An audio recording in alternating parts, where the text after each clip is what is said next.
Posibleng may mamuong sama ng panahon sa silangang bahagi ng bansa. Ayon sa Pag-asa, may mamumuong low pressure area sa West Philippine Sea sa mga susunod na araw. Posibleng pumasok ang sirkulasyon sa Philippine Area of Responsibility sa loob ng 2 o 3 araw within this week po yan. Gagalaw ito pahilagang silangan papalapit ng Luzon pero hindi naman ito tatawid sa kalupaan. Sa ngayon, ang habagat ang nagpapaulan sa malaking bahagi ng Luzon. Bukas po makararanas ng mahinang pag-ulan o occasional rains ang Metro Manila, Pangasinan, Zambales, Bataan, Tarlac, Pampanga, Bulacan, Cavite, Batangas, Occidental Mindoro at sa malaking bahagi ng Palawan.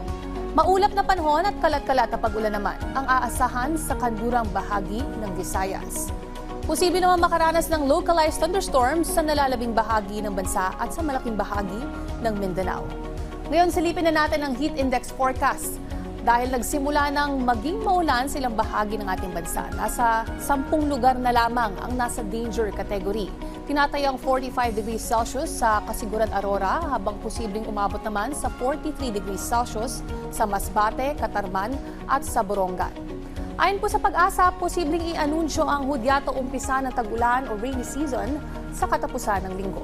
Keep safe at stay hydrated. Laging tandaan may tamang oras para sa bawat Pilipino. Panapanahon.